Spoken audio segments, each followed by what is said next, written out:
Bem-vindos a mais um vídeo com reflexões no YouTube. Obrigado por seguir o meu canal. Se inscreva, acione o sininho para receber notificações de novas postagens.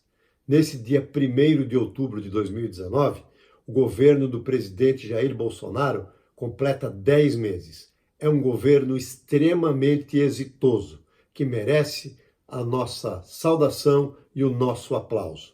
Eu tive que anotar algumas das conquistas, porque são muitas. Eu vou ler algumas delas para vocês. A primeira delas, ele cumpre com as promessas de campanha e reduz de 29 para 22 o número de ministérios.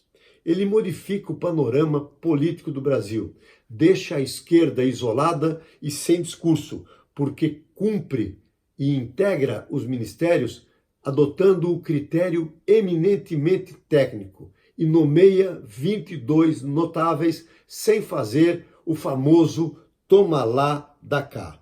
Ele adota uma nova forma de se comunicar com a população, através das redes sociais e das entrevistas que dá quase que diariamente no Palácio da Alvorada.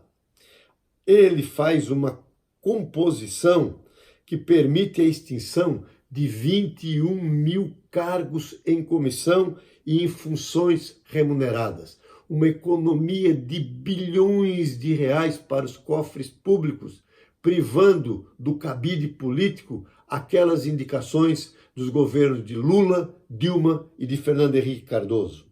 Ele remete à medida provisória que altera a obrigação da contribuição social e reduz a irrigação dos sindicatos que tanto atrapalham a vida dos brasileiros, sobretudo os empreendedores e empresários. Acabou com a obrigação de vistos de quem vem dos Estados Unidos, Japão, Canadá e Austrália para o Brasil.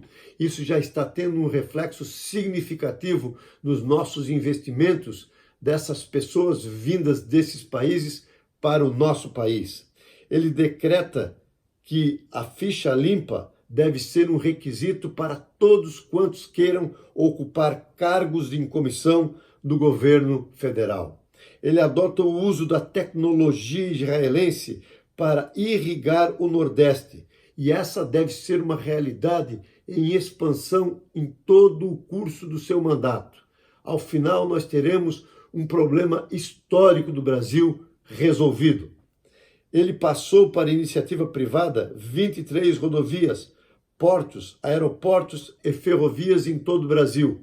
E muitas outras privatizações ainda vão acontecer. Reposicionou a diplomacia brasileira e recolocou o Brasil no cenário geopolítico internacional como líder do continente sul-americano. Não adota mais o viés ideológico para se aproximar de outros países, mas sim o critério eminentemente de interesse comercial e geopolítico do Brasil. Expande acordos comerciais com a China, com os Estados Unidos e faz um golaço firmando um acordo com a União Europeia.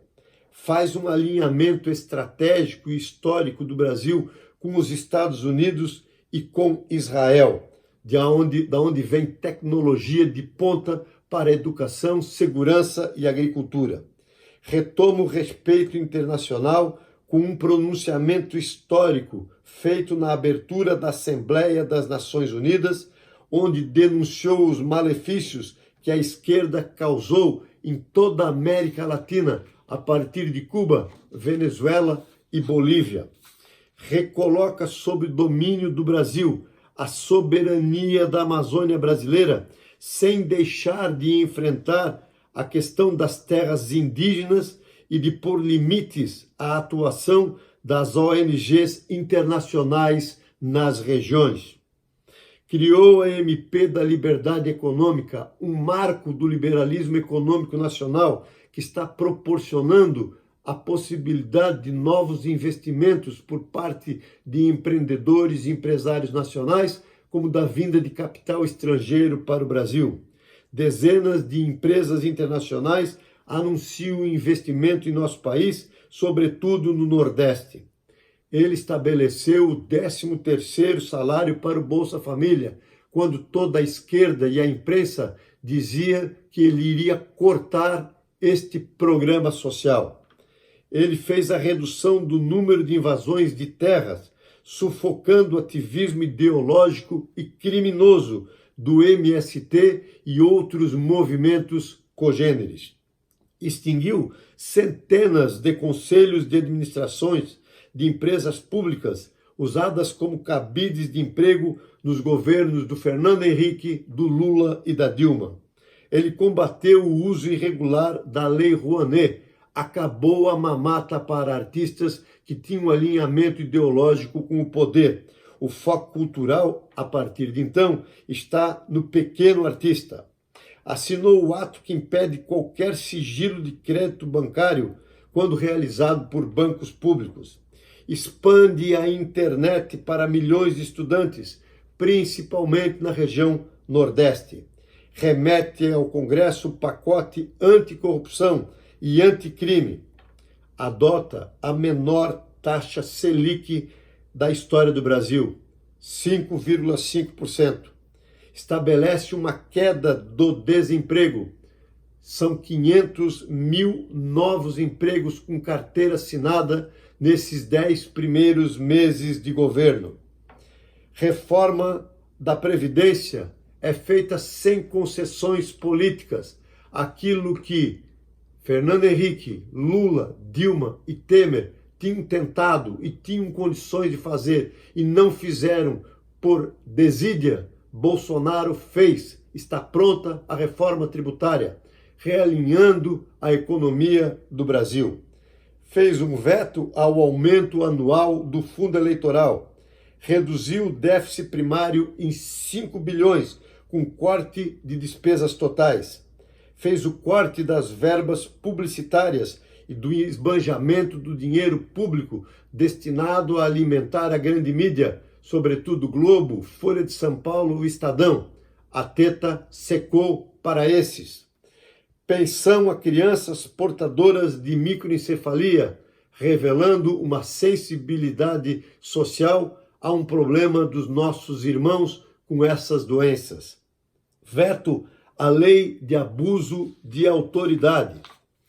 O BNDES parou de ser a casa da mãe Joana e o financiador dos governos de esquerda aqui na América Latina e na África, e lucrou 13,5 bilhões só no primeiro semestre desse ano de 2019. A Caixa Econômica Federal aumentou seu lucro em 22,2% no primeiro semestre e aumentou em 142% o repasse de recursos para o programa Minha Casa Minha Vida, outro programa que a esquerda acusou Bolsonaro, junto com a imprensa, de que iria ser extinto. A taxa de crédito imobiliário é a menor da história do Brasil. O lucro da Petrobras foi de 18,8 bilhões, o maior resultado já atingido por uma empresa com ações na Bovespa na história brasileira.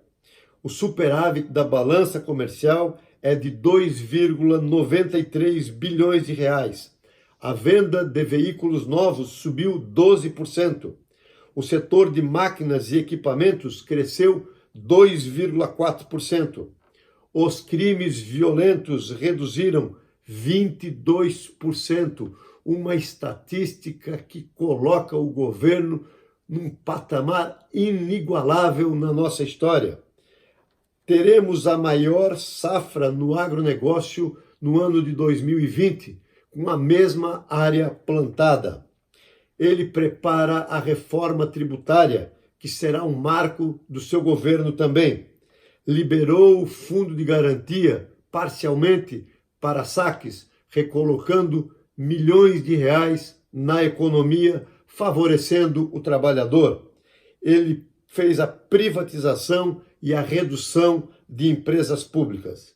E, por fim, para nossa grande alegria, nos 10 meses de governo Bolsonaro, nós não ouvimos sequer nenhuminha acusação de corrupção no governo. Por isso, o governo do presidente Jair Bolsonaro, eleito pela soberana maioria dos brasileiros, merece o nosso apoio, o nosso incentivo e o nosso aplauso.